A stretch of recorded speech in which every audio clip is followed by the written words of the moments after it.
Hola a todos, soy Vicente Ferrer, soy director médico de Mediplan y antes de nada espero y deseo que vosotros y vuestras familias os encontréis bien y que el virus no os haya afectado. Mediplan es una empresa colaboradora de los circuitos de la Diputación.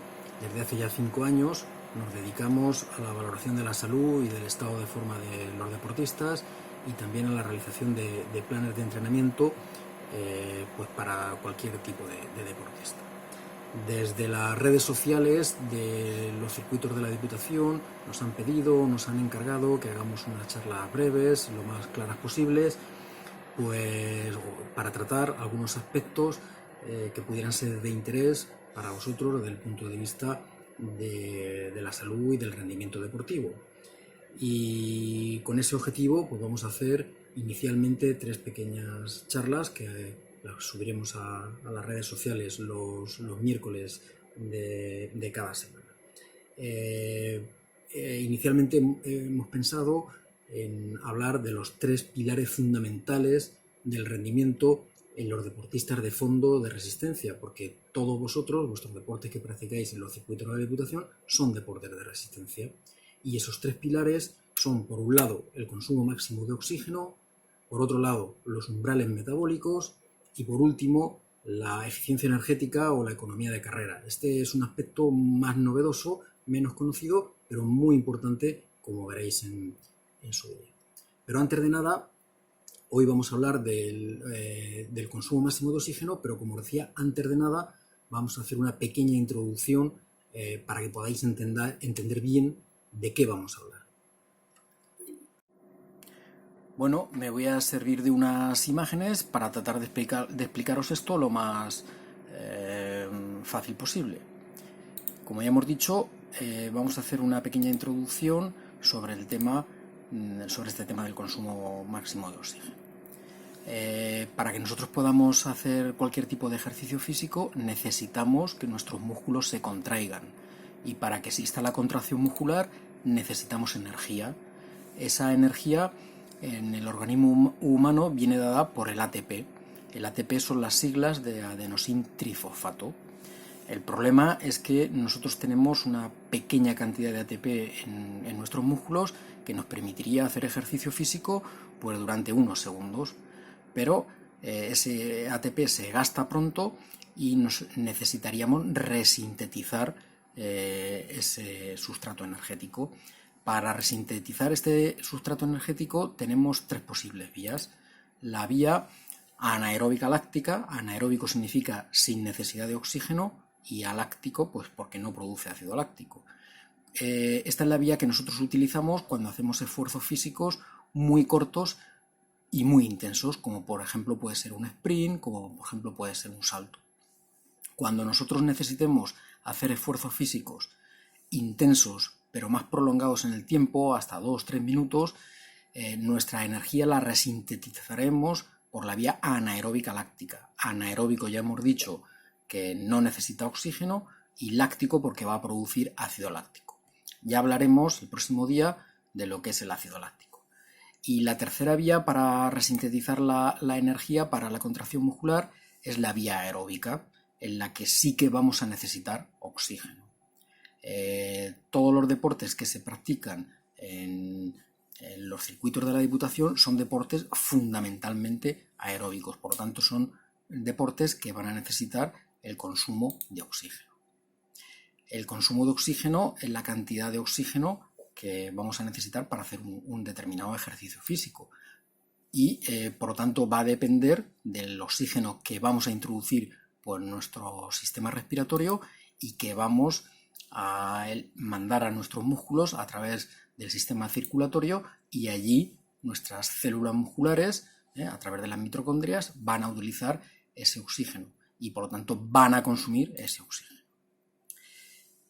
El consumo máximo de oxígeno es la cantidad máxima de oxígeno que nuestro organismo puede absorber por nuestro sistema respiratorio, transportar por nuestro sistema circulatorio y consumir en nuestros músculos por unidad de tiempo, y se expresa en mililitros por kilo de peso y por minuto. Por lo tanto, va a representar la máxima capacidad de obtener energía por esa vía aeróbica que os he comentado anteriormente. Y cuanto mayor sea su valor, pues más capacidad vamos a tener para deportes de fondo, para deportes de resistencia. En este gráfico que veis aquí, pues vais a ver en color azul cómo se comporta el consumo de oxígeno. Veis que cuando hacemos el calentamiento, pues se va a establecer, se va a mantener, y conforme aumenta la intensidad del ejercicio, el consumo máximo de oxígeno va a ir aumentando hasta que llega un momento en el que ya no aumenta más y se estabiliza. Ese sería nuestro consumo máximo de oxígeno.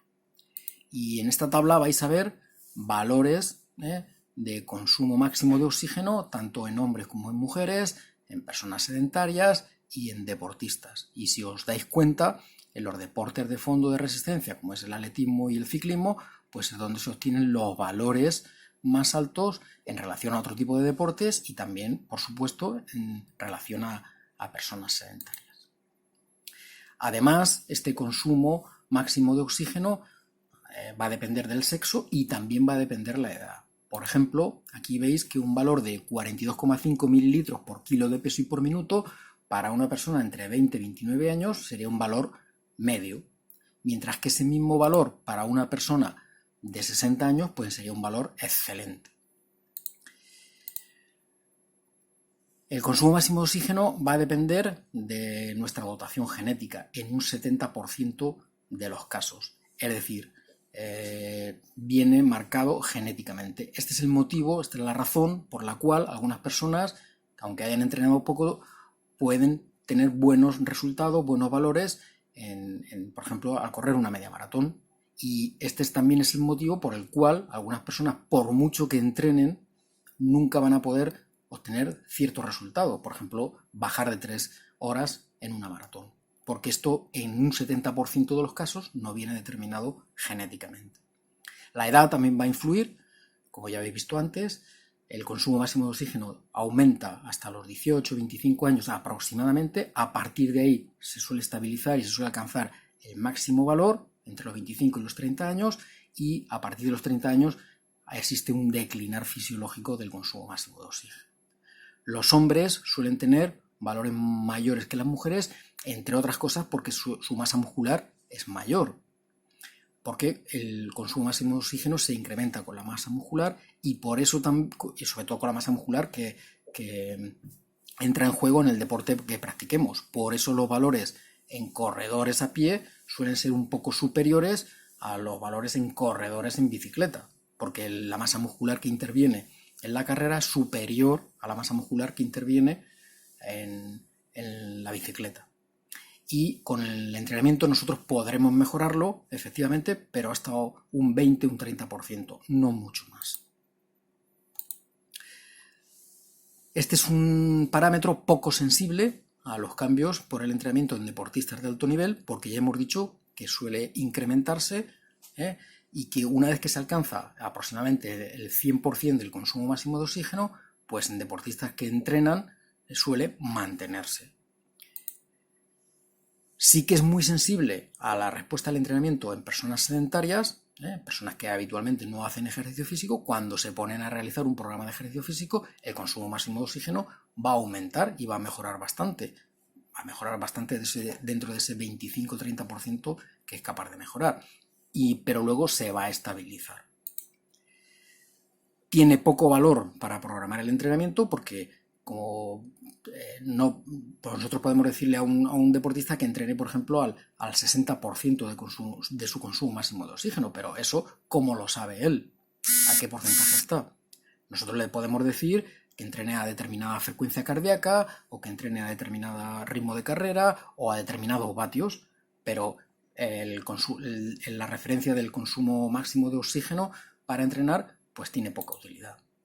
Sin embargo, es un prerequisito para rendir en los deportes de fondo de resistencia, aunque no es un factor tan importante o tan determinante en el rendimiento como otros factores que veremos en los próximos días. Para saber cuál es nuestro consumo máximo de oxígeno, la forma más exacta es mediante una prueba de esfuerzo con análisis de gases respiratorios, también llamada ergoespirometría, porque ahí nos va a dar nuestro valor exacto de consumo máximo de oxígeno. También lo podemos obtener mediante una prueba, un test de campo, por ejemplo el test BAM de velocidad aeróbica máxima, es un test muy bueno para saber nuestro consumo máximo de oxígeno, e incluso hay pulsómetros que, metiéndole nuestros datos de edad, peso, sexo, etcétera, nos pueden estimar nuestro consumo máximo de oxígeno, pero la forma exacta de hacerla es mediante una ergoespirometría. Aquí tenéis valores de referencia de consumo máximo de oxígeno en deportistas de alto nivel, tanto deportes de resistencia, deportes de equipo, deportes de potencia y de velocidad, y deportes de habilidad. Como veis, los valores más altos, tanto en hombres como en mujeres, son en deportes de fondo, de resistencia. Y estos son los valores más altos que hay descritos de consumo máximo de oxígeno en la literatura. Y tenéis, por ejemplo, pues están en torno al 80-90%, incluso algunos superiores. Y tenéis que Indurain pues tenía 88 mililitros por kilo de peso y por minuto.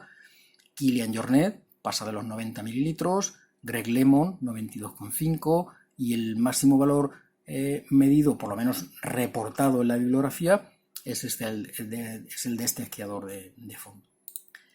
Evidentemente nosotros no podemos compararnos, los deportistas del circuito de Diputación no pueden compararse con estos datos, pero aquí tenéis valores de referencia obtenidos en hombres en los que corren en los circuitos de la Diputación por diferentes categorías, y aquí veis los valores medios que van desde los 56 hasta los 47 mililitros por kilo de peso y por minuto, pero en algunas categorías pues hay gente que llega a 60 y tantos, entre 60 y 67 mililitros en función de la categoría. Bueno, espero haberos aclarado este tema del consumo máximo de oxígeno, del que se habla mucho, pero del que muchas veces no se sabe bien qué significa y para lo que sirve. Y si tenéis alguna duda o alguna cuestión que no haya quedado clara, pues me podéis escribir a este correo electrónico y yo trataré de explicarlo. Muchas gracias por vuestra atención y nos vemos o nos oímos el próximo miércoles. Gracias.